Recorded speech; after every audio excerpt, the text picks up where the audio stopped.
Om Sam Saraswati Namaha, Namaste, Namaste. And this evening on page 247 of the Chandi Path, we're going to begin the discussion of the 9th chapter. And the 9th chapter is all about the demise of self-deprecation. And I'm sure a few of us have heard that voice rattling in our brains saying, if only you hadn't. Why did you do it that way? You could have you could have done it better. You're just a dummy. I was abused. I was confused. I was bemused. What else was I? I just blew it. I made a mistake. Agana Dispritya Brahmtya. Whatever mistake I made from ignorance, forgetfulness, just plain confusion, just plain stupidity. Tat Sarvam Shamyatam Devi, please forgive me. Proceed, Parameshwari. Let's begin with the meditation on the form of the Supremely Divided One. The Lord, who is both male and female, continuously without end. Her color is like flowers. Which chapter? Chapter 9, on page 247, Navamam Adhyaya. Yeah, which one you are reading? The meditation. I take refuge in the Supremely Divided One. The Lord, who is both male and female, without end, continuously without end. Her color is like flowers, and those are called Pentapatus phoenicia. And I can't tell you what flower that is, but you know, she's pretty flowers. She looks like a flower. Or excellent gold with red and yellow mixture. I'll bet you it's kind of a Java fool. It's a Java flower with a golden Java with a red border around it. And wow, it looks a lot like the lady in a yellow sari with a red border. And her beautiful hand, she holds a rosary, a net, the curved sword, and shows the mudra giving blessings. The radiant half moon is her ornament, and she has 3 eyes. And Om, the king said. Now remember, the king is sitting with a rishi, the intellect of love. And the intellect of love is, Medas Muni is telling the king, the conveyor of good thoughts, all these stories about the demise of self-conceit and self-deprecation and the great ego and the armies of the great ego, the balance of too much and too little. And so now he just finished the story of the demise of the seeds of desire. And the king said, O divine being, this narrative you have told me of the death of the seed of desire and the greatness of the goddess is wonderful indeed. Self-conceit and self-deprecation must have been very angry at his death. I wish to hear how they reacted. And the rishi said, after the death of the seed of desire and other thoughts in the battle, there was no limit to the anger of self-conceit and self-deprecation. Their conceit had no bounds. They got so angry, seeing that his extensive army was being killed in this way. Self-deprecation, along with his foremost soldiers, in great anger ran towards the goddess. In front of him and behind him, and also on both flanks, were great thoughts who expressed anger by biting their lips, and they came to kill the goddess. The extremely valiant self-conceit also came in great anger along with his army to do battle with the multitude of mothers and to kill she who tears apart thought. Then self-conceit and self-deprecation began a violent fight with the goddess. Those two thoughts in the manner of clouds caused a fearful shower of arrows. Those hurled arrows were immediately cut in taking flight by the mass of arrows from the bow of she who tears apart thought, and the multitude of other weapons she rained upon the two kings of thought, and wounded their bodies. So she saw all the arrows coming at her, and she just let loose her arrows, and they cut the opposing arrows to pieces in flight, and then she wounded both the issuers. Self-Deprecation took a sharp sword and a shining shield and struck the goddess's carrier, the lion, upon the head. After her carrier, Mr. Dharma, was wounded, the goddess immediately cut that sword of self-deprecation into pieces with her arrows, and also his shield, which was inlaid with 8 moons. And we just talked about the Ashtapasha, the 8 bonds which bind us to worldliness. And with his sword and shield torn to pieces, that thought thrust his energy, but the goddess cut it into pieces by her discus. His temper flaring, Self-Deprecation took his pike to fight with the goddess, but she instantly pulverized it with a blow of her fist. Churnakardia. She just turned it into powder. Then he grabbed a club and hurled it at the goddess, but that too, she who tears apart thought, cut by her trident and reduced it to ashes. Self-conceit self-deprecation is not giving up. He's continually saying, you're not enough the way you are. You gotta be something more. You gotta do a better job. If only you hadn't blown it that time, you'd be okay now. And thereafter that king of thought, Self-Deprecation, took a battle axe in his hands, but seeing him coming, the goddess let loose a multitude of arrows, and having wounded him, she put him to rest on the earth. Splot. He fell down to earth in a heap. And after Self-Deprecation was laid to rest on the earth, his extremely fierce brother was greatly agitated, and he approached to kill the mother of the universe. Self-conceit isn't going to let this go by. Seated on his chariot, he was displaying magnificent weapons in his 8 mighty arms. And he covered the entire atmosphere with his wonderful brilliance. Seeing him approaching, the goddess sounded her conch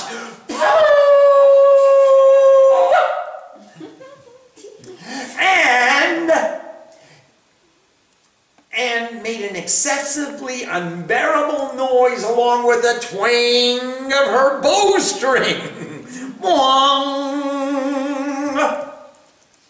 The sound of her bell, which destroys the splendor of all thoughts, pervaded all the directions.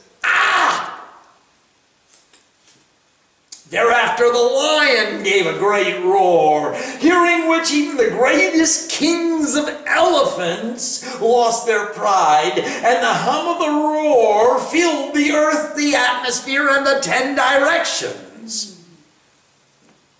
Then the remover of darkness leaped into the atmosphere, and with her 2 hands she slapped the earth.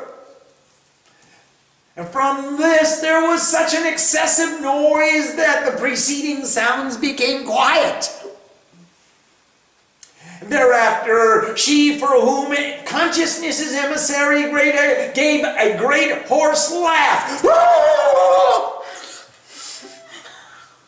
to the displeasure of all the thoughts. And hearing this, all the thoughts began to shudder. Self-conceit was greatly agitated. And the goddess said to Self-conceit, "O wicked one, stand fast." And then the voice of the gods rose in the atmosphere, "Jai Ma!" Victory to you. As Self-conceit was advancing, he thrust in extremely fearful, luminous energy, which was coming like a mountain of fire, and the goddess, with a great flame, put it away. just laid it to rest. And the atmosphere of the three worlds was pervaded by the lion-like cry of self-conceit, but of even greater volume was the frightful clap of thunder that conquered all other sounds. Chandi Path, Jai, Jai, Jai! Self-conceit and the goddess cut one another's arrows in hundreds and thousands. Then the enraged, she who tears apart thought, struck him with the pike, and wounded, he fell to the ground senseless. Not that he had any sense before he started the fight, but he was quite unconscious. Then self-deprecation, regaining consciousness, took his bow and struck the goddess, the remover of darkness, and the lion with arrows. Again, the Lord of Confusion, the son of earthly concepts, extending 10,000 arms, attacked she who tears apart thought with a discus. And then the Supreme Lord, the destroyer of troubles and afflictions, grew angry and cut those discuses and arrows with her own arrows. As many weapons as flew towards her, she just cut them down with the arrows from her bow of determination. With her sankalpa and her focus and her one-pointed attentiveness, she cut down every weapon that self-conceit and self-deprecation hurled at her. Self-deprecation swiftly took his club and, accompanied by an army of thoughts, rushed forward to kill she who tears apart thought. As he was approaching, she who tears apart thought cut his club with a sharp-edged sword, whereupon he seized a pike. And self-deprecation, the afflicter of gods, approached with a pike in hand. She who tears apart thought swiftly pierced him in the heart with her own pike. Emerging from the heart, pierced by the pike, came a spirit of great strength and valor, crying, "Stop! Stop! Don't kill me! You don't have to kill me." And with loud laughter, the goddess severed his head with her sword, and he fell to the ground. Then the lion crushed the necks of many thoughts with his fierce teeth and ate them, while the remover of darkness and she for whom consciousness is emissary devoured others. Tasty. Some great thoughts perished, being pierced by the energy of the ever-pure one, while others were repulsed, being sprinkled by the water, sanctified by the incantation of creative energy. Brahmani gave Abhishek, "Amritam Guru Swaha, Amritam Guru Swaha, make this immortal nectar."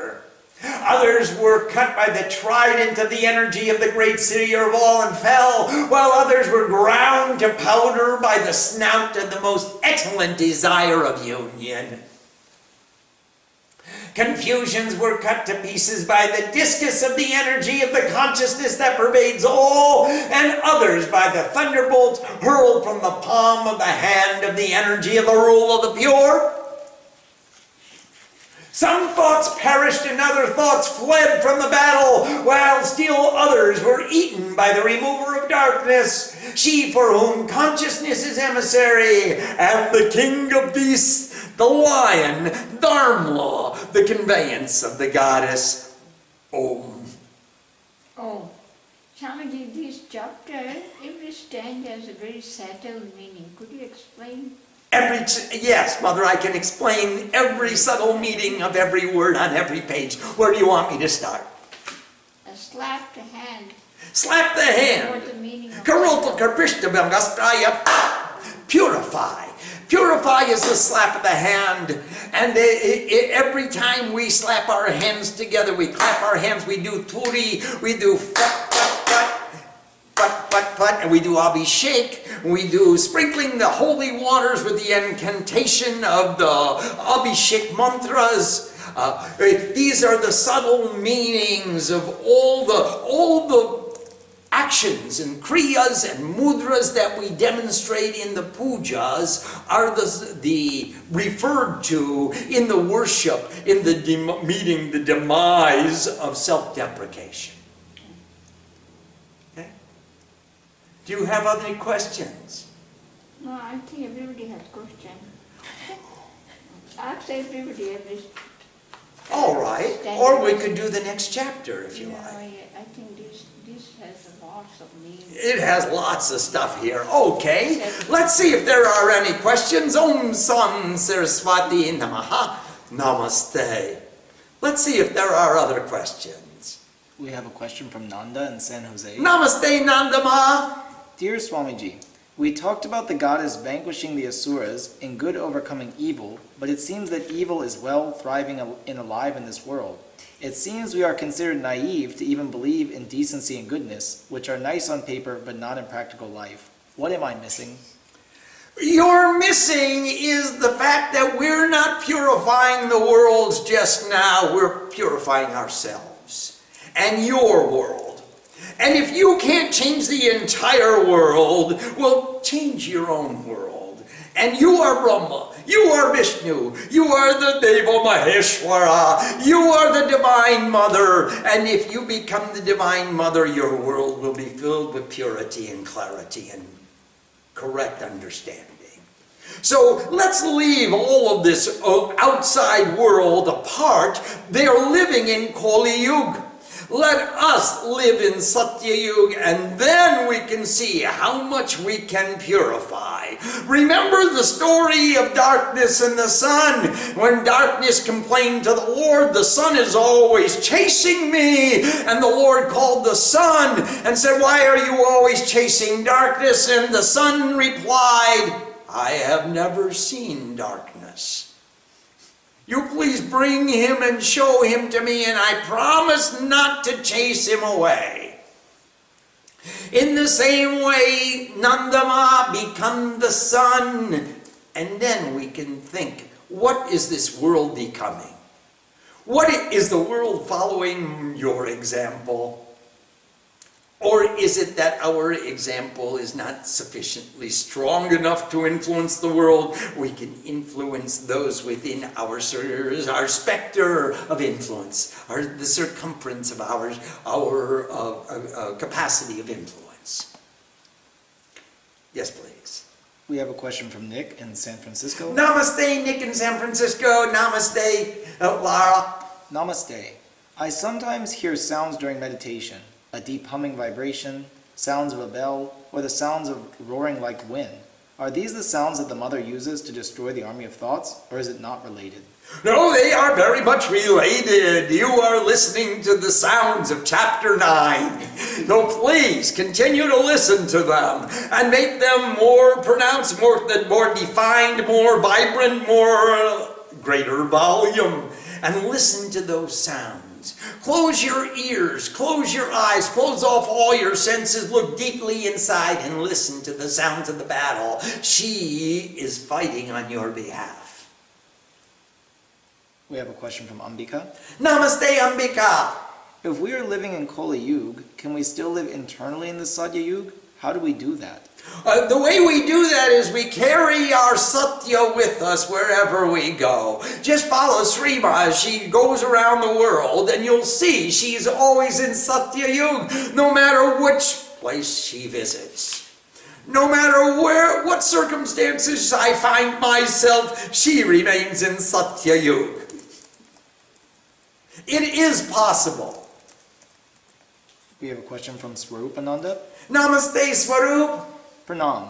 In verse 11, self-deprecation wounds the lion. How is it that Dharma is wounded? Can you elaborate on this? Yes, Dharma becomes wounded when we don't pay attention. When we look away. It's like saying the Divine Mother is caught in the battle. She's not caught in the battle. She's there voluntarily. We're caught in the battle. She is ever free. We are the ones who are bound. In the same way, when we turn away from Dharma, Dharma is wounded. We become servants of self-conceit and self-deprecation, then we have wounded Dharma.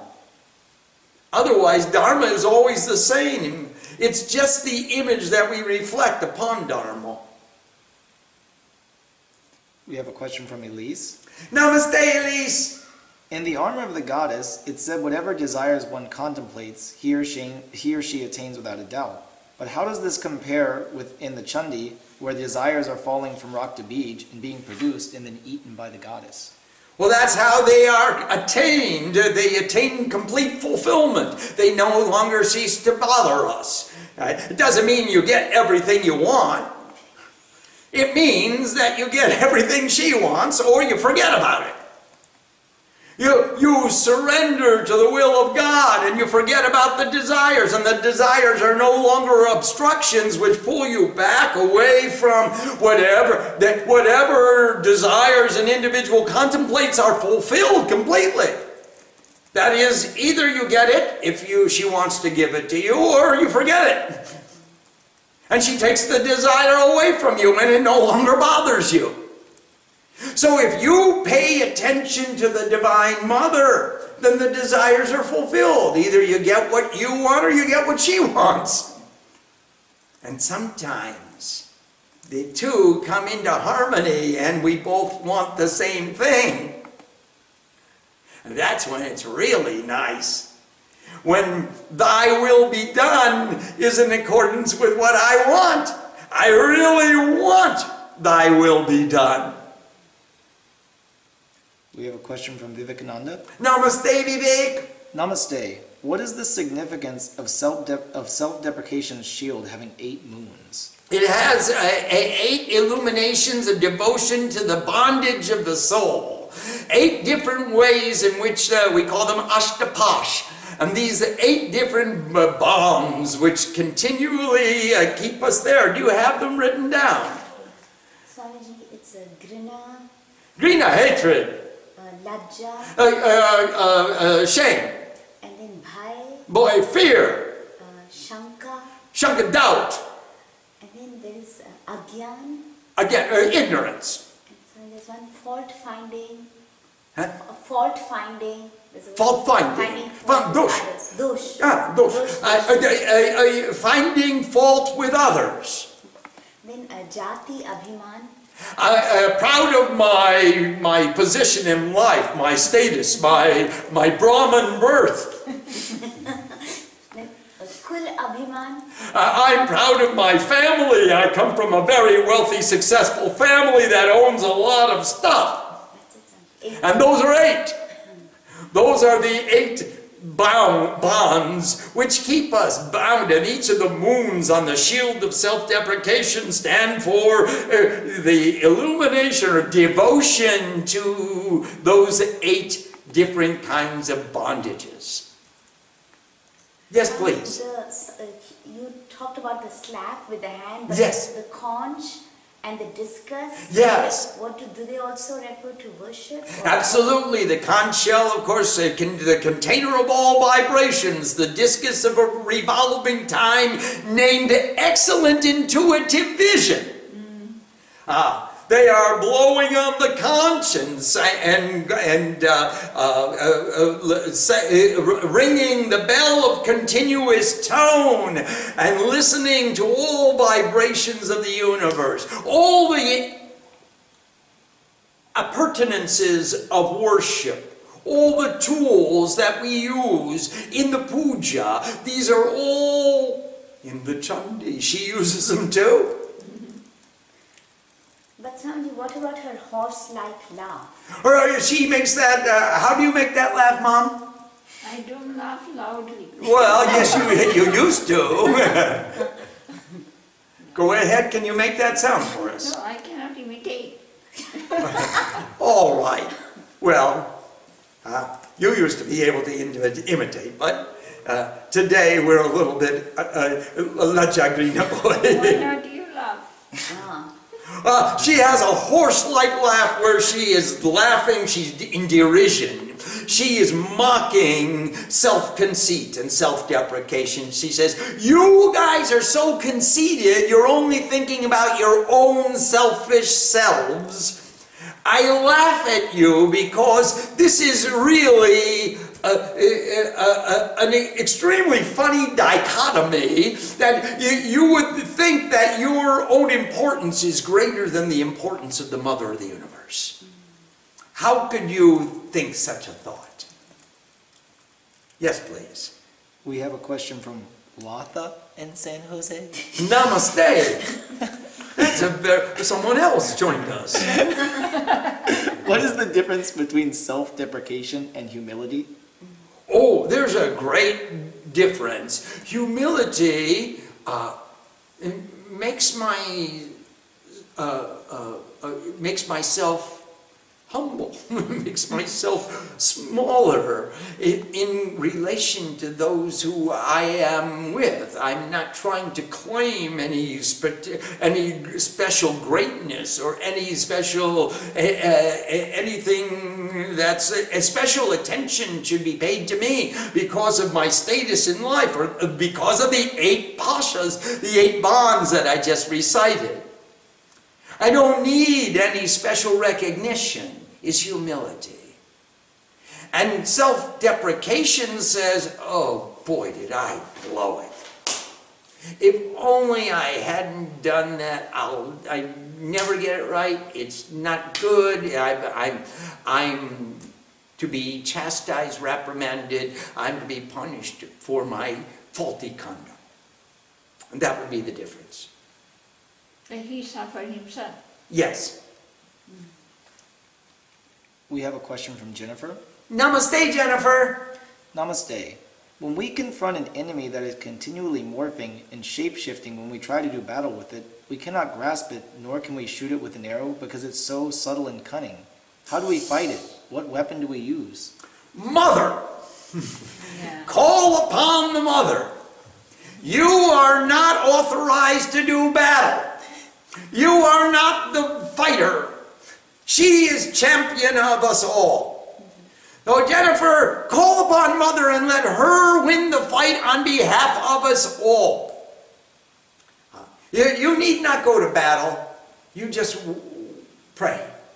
Mom, you come and fight on my It was behalf. so nice, Maharaj Sundari, when she got to travel, Yes. in Vashishta Munyasam with Oshura, and she started to cry, Mom, Mom, Mom! She started crying, and Parvati suddenly felt Ashok Sundari's calling, Mom, Mom, Mom, Mom. And she meditated and she saw that Ashok Sundari is a problem. And she became a Kali form. She took a Kali form and she went to defeat Ashura. Oh my goodness. So Ashok Sundari, she was the daughter of Parvati and she knew, I can't defeat these Asuras. Ma! You do it for me. And she came. And she came. Yeah. When we call upon the Mother with faith, and we have patience, we have Shraddha, we have Shabari, then we have faith and we have patience and we call upon the Divine Mother to come and fight the battle for us, she must will. have to come. She will. Yes. Thank you, Mother. We have a question from Ambika. Namaste, Ambika. Namaste. The internal battle of self-deprecation and self-conceit seems similar to the battle of too much and too little. It seems we are not trying to balance these two energies, but rather trying to destroy them. Do we accomplish this through chanting the Chandi or doing puja? And what is left after they are gone? Pure love? Ambika, we do it both ways. We do puja before we chant the Chandi. Every time you sit down, you do some form of puja. Even before you chant whatever you chant, you know, Sri Mahaganadi Patake Nama, Lakshmi Narayana Nama. I'm bowing to the gods, I'm bowing to the goddesses, I'm bowing to everybody. I'm taking a sankalpa, I'm reading a Swasti Shanti Bachan, I'm reading Chandi Path, Shanta Dyo, Shanta Pratibhin. I'm giving them a flower, I'm giving them some water, I'm giving them some flowers, I'm giving them some incense, I'm giving them some lights. Isn't that puja? It was so nice. Was that nice? Yeah. Okay, and then we're qualified to do the pot. You can do a panchopachar puja with 5 items. Patram pushpam toyam phalam. You may bhaktya prakachati. You can do it 4 items, you can do it 16 items, you can do a rajopachar, the offering of kings. As much you can do. As much as you can do. That's the puja. And then you do the pot. So every pot includes a puja. Do you do it with puja or pot? You use them all. Every tool in your tool chest you take to the job so that you are well armed to fight with any asura that you need to. You can accomplish any task as it is presented to you. We have a question from Sadatmananda. Namaste, Sadatmanand. Namaste. You mentioned recently that some souls come back again and again to try to relieve the suffering of others. But Jesus said that the poor will always exist. What is the point of coming back for others if their suffering will always exist? Well, because your suffering may stop. Shrima gave you her phone number. She gave it to you. She didn't give it to me. You can call her at any time. I have to stand in line. So she came back for you, she came back for Sarada, she came back for Prativa, she came back for Rami and Srinivama. She is spreading her influence according to her capacity. She's not going to get everyone. You'll always have a few stragglers who, you know what, the fishermen scooped up all the fish in the net, and some fish burrowed down to the bottom and tried to dig their way into the muck at the bottom of the ocean. And they tried to hide, and they got caught with the net in their mouths, and the fishermen hauled them up, and as he was hauling them up, some of the fish at the top were jumping, and some jumped out of the net, and they got away. The ones who tried to hide got caught, and the ones who jumped, they got away. So Mom's going to be coming back for a long time. Yes, please. We have another question from Jennifer. Yes, Jennifer, please. When we seem to face insurmountable obstacles, and we call on Lord Ganesh, and we find ourselves at crossroads of many different paths, and we don't know which one to choose, we praise this as Bhranti Darshan in the face of uncertainty, when we renew our sankalpa and ask for direction, and yet no path lights up to show us where to go. How do we proceed once the decision has been made? Lakshmi Ganesh, Gauri Mahesh. It's not enough to call on Ganesh. You need Durga to take away the Durgam.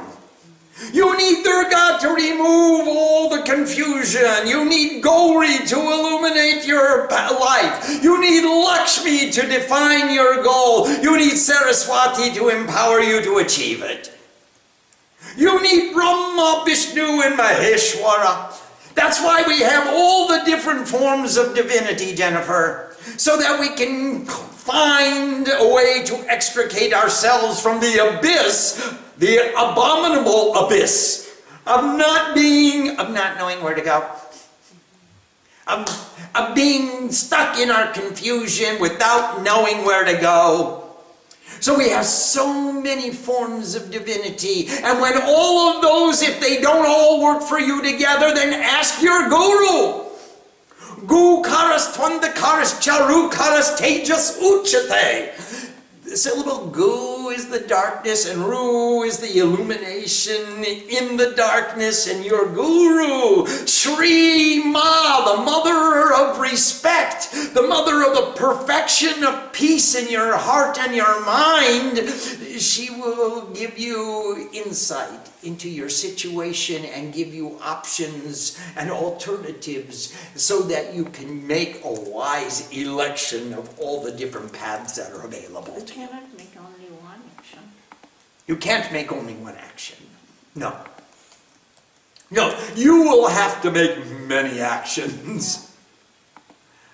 You don't only eat one food.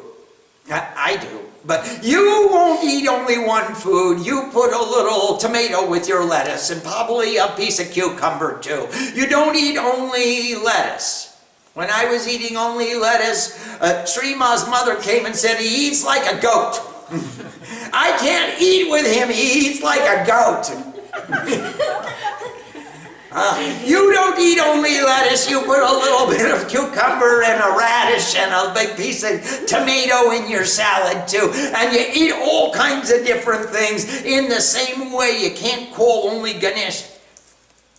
Take away my difficulties, illuminate, open the door. You gotta have Lakshmi, so you know which door to open. You gotta have Saraswati, so you have the knowledge of where do I want to go, why do I want to go there, what do I want to get when I get there. Hey, please take a look at our goal-setting template. You'll find it under Spiritual Business on our website. That was beautiful. Incredible.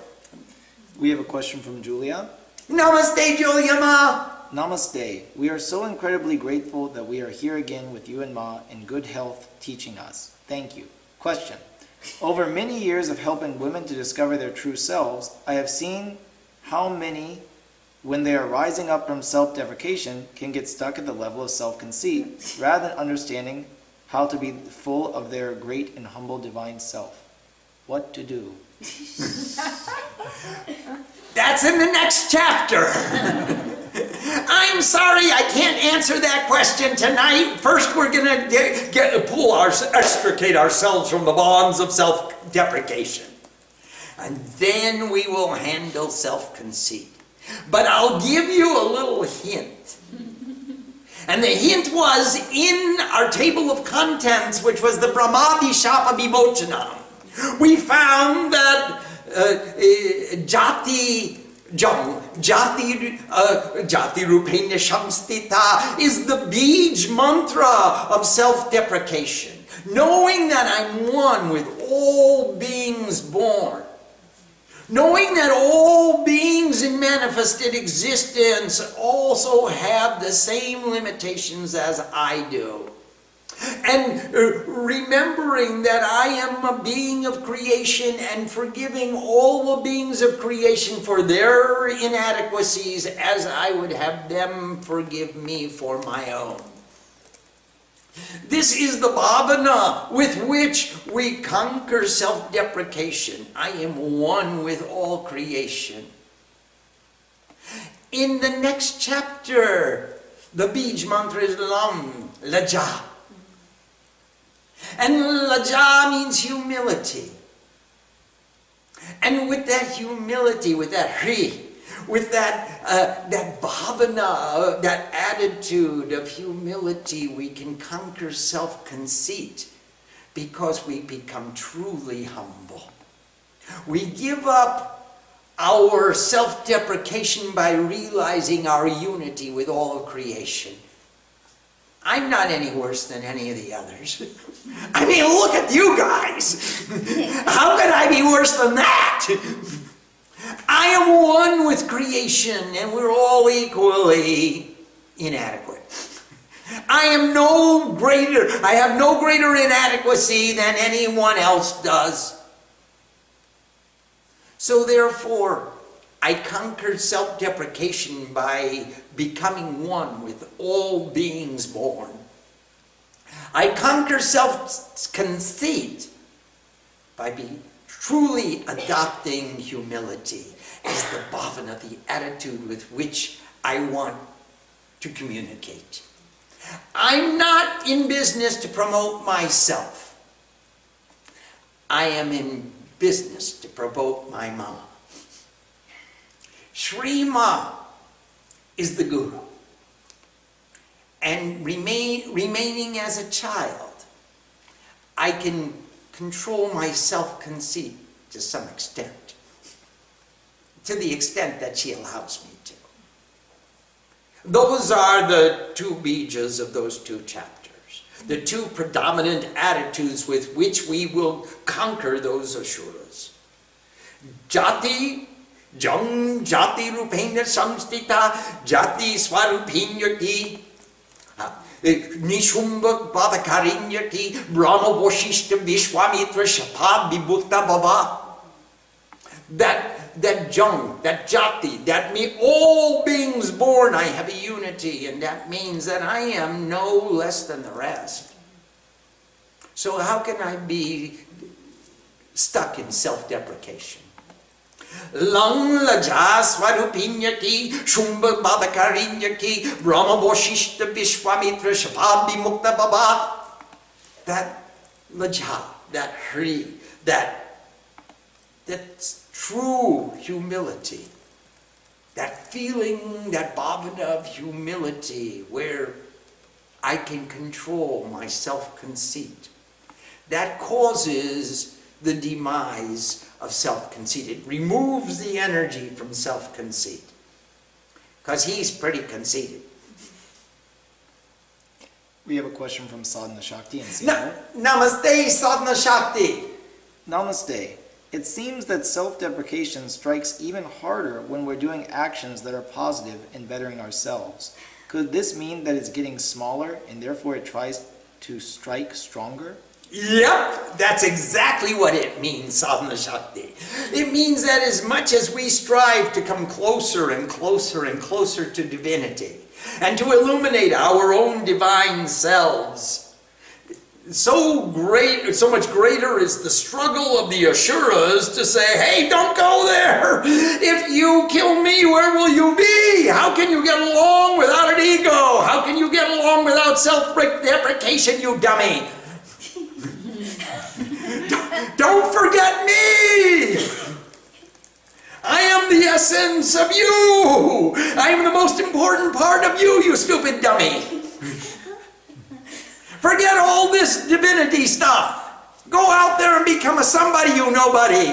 He's a real nowhere man, living in his nowhere land, making all his nowhere plans for nobody.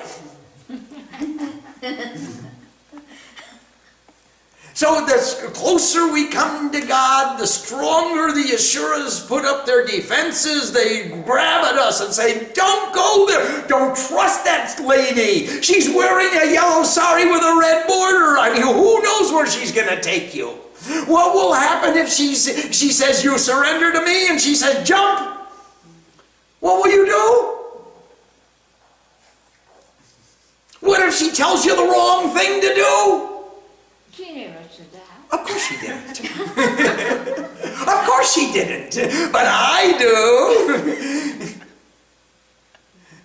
You're not absolved from using your discrimination just because you're in love with God or a guru or divine beings. You're not absolved from, you're not excused. Okay, I don't have to think anymore. I'll just do what I'm told. Wishful thinking. As W.C. Fields once said, a sucker is born every minute. And don't go for that. You're not absolved from using discrimination just because you're in love with someone you think is illuminating the path to divinity. If she says jump, say, Guruji, I'm certainly going to follow your example. You go first.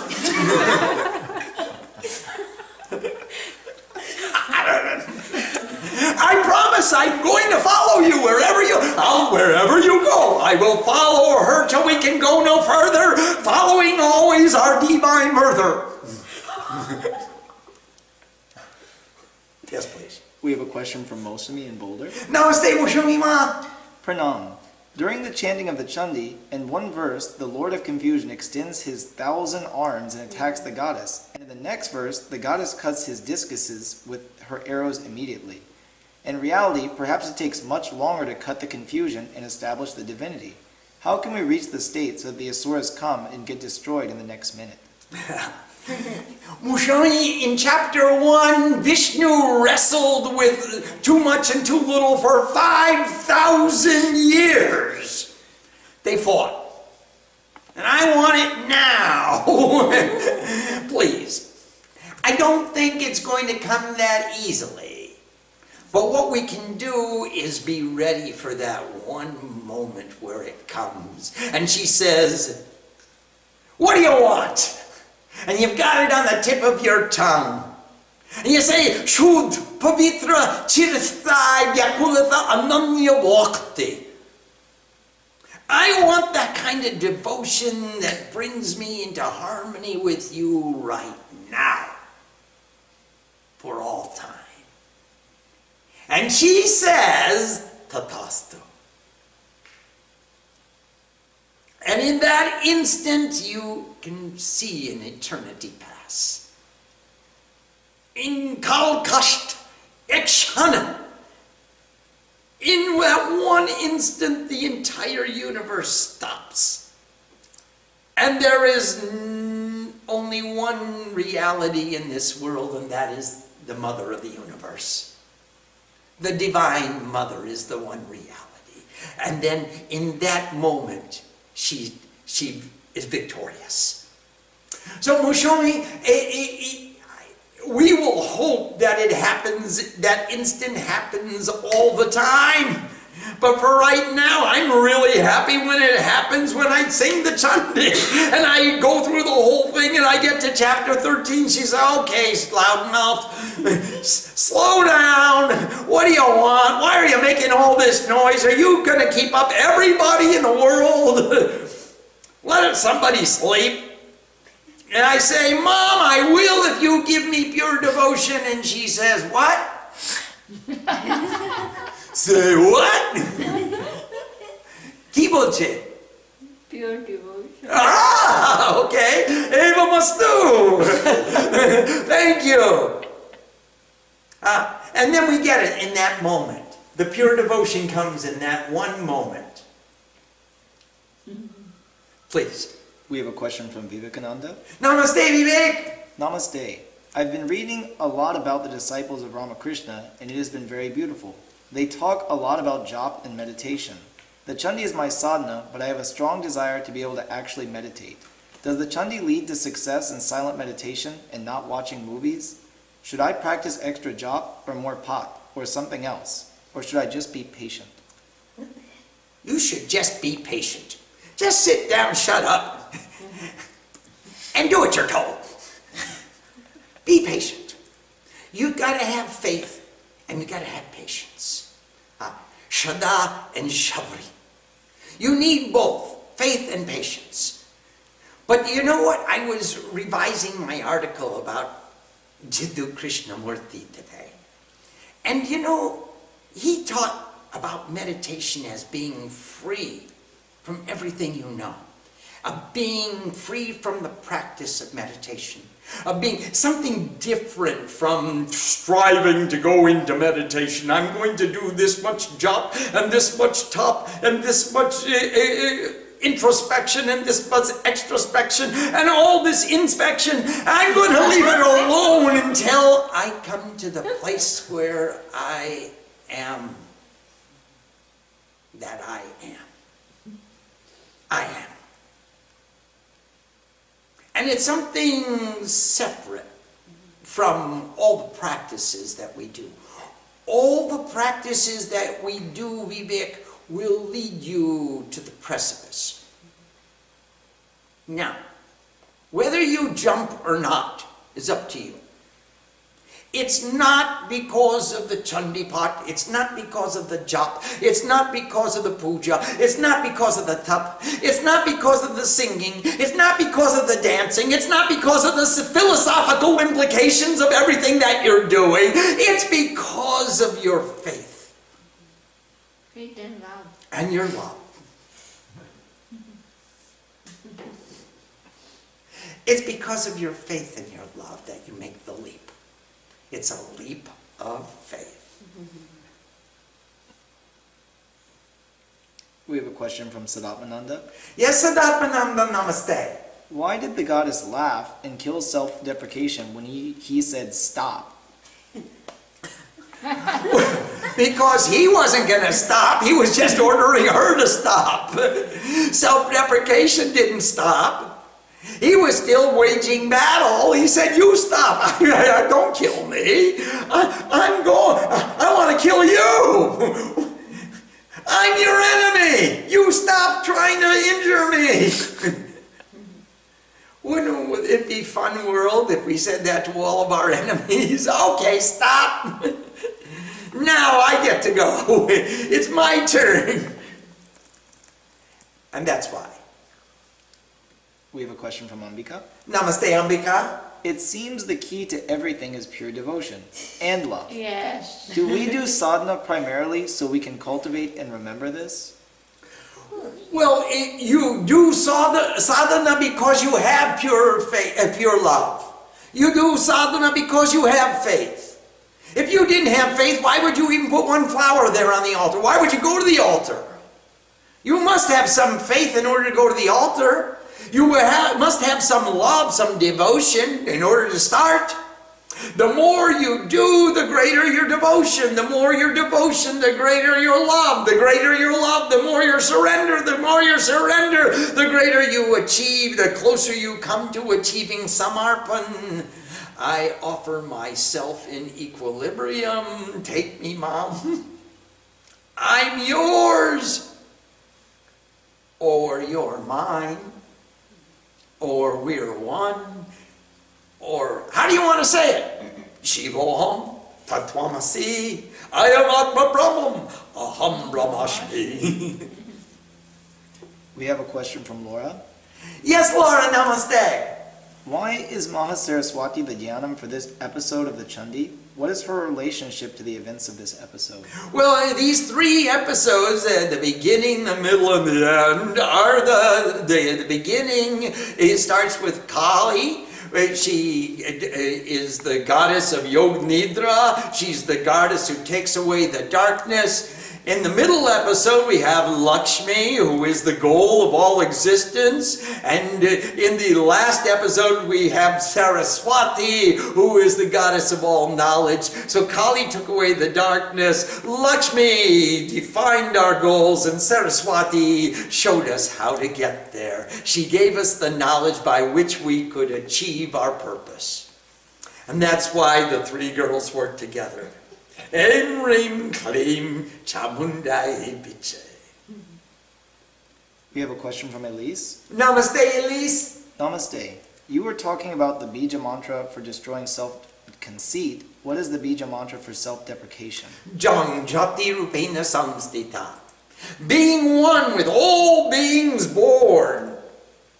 That's the mool mantra and the mool character, the mool attitude, the root of this chapter. Yes, please. We have a question from Julia. Yes, Julia, Mom. Let me see. Ma says we can progress if we take things too seriously. Maybe. And here, certainly the goddesses, maybe she means can't progress. I don't know. Only Ma knows. And here, certainly the goddess is having fun and laughing. Can you tell us about this? No. I'm going to have to ask Ma what she said. Because I can't tell from this question the way it's written. If we can't progress if we take things too seriously, then Mother is saying, lighten up. Hey guys, chill. Cool it, man. It's not that hard. You're making it more complicated than it needs to be made. And if she says we can progress if we take things seriously, well, do you know what? This is a very serious matter. This is my whole life. This is my self-deprecation. This is my self-conceit. Of course, I've got to take it seriously. Either way, Mother's right. We have a question from Ambika. Namaste, Ambika. Namaste. Can you please discuss the relationship between sankalpa, karma, and our dharma?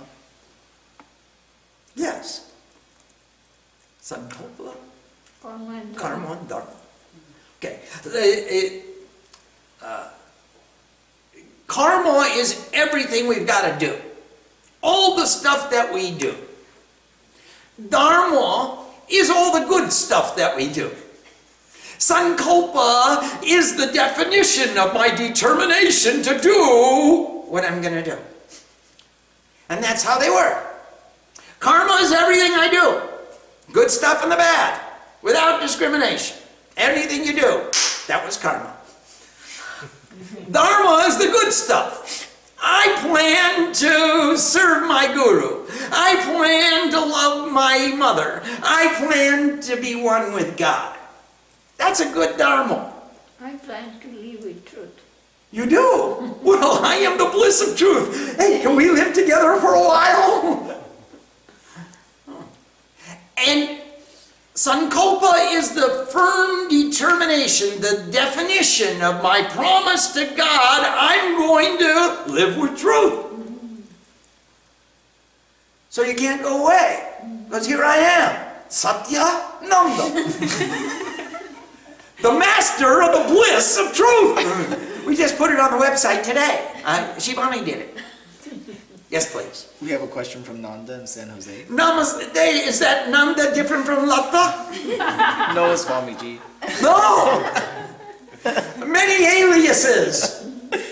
How does one cultivate humility? I'll let you know when I get it. We have to work towards it, Nandama. I believe that the best way to cultivate humility myself is to promote someone else. And to give up all selfish desire.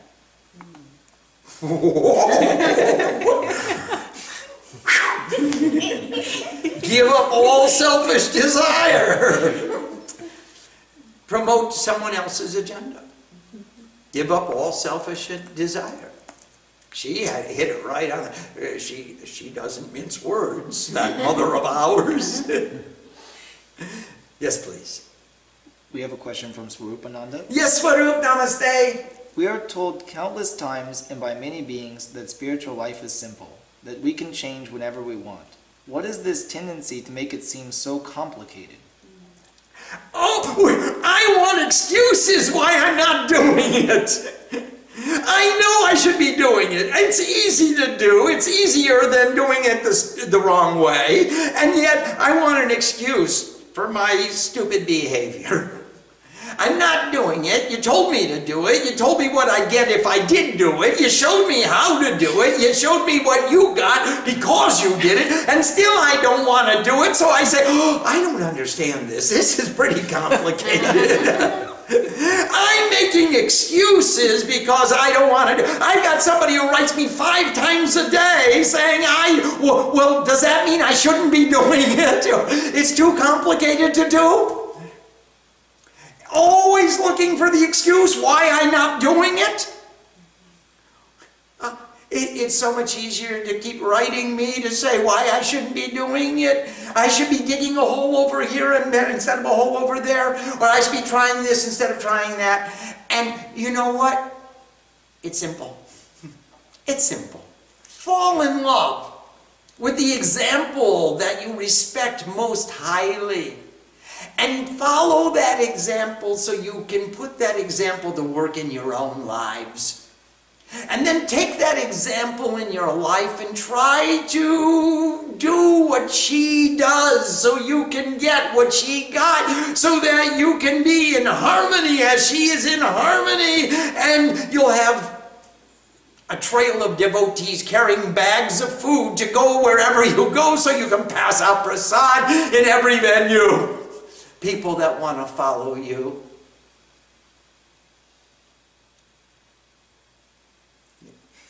We have a question from Julia. Namaste, Julia Ma. At the top of the cosmic altar, we give a flower to the ego. Why does the ego get to be in the line of the gods and goddesses? Because he goes to heaven. Mahishashur Mahabhira Indradi Divya Bharita Divyastratarita Bhupa Gatahaswargang Namostute. Go to heaven. Do not pass go. Do not collect $200. Just go to heaven. Thank you, Mr. Ego. You are no longer an obstacle in my path. You are now an ornament in the hands of the Divine Mother. Go to heaven. I bow to you. Om Sam Saraswati Namaha. Thank you, Swami. Namaste. Don't try to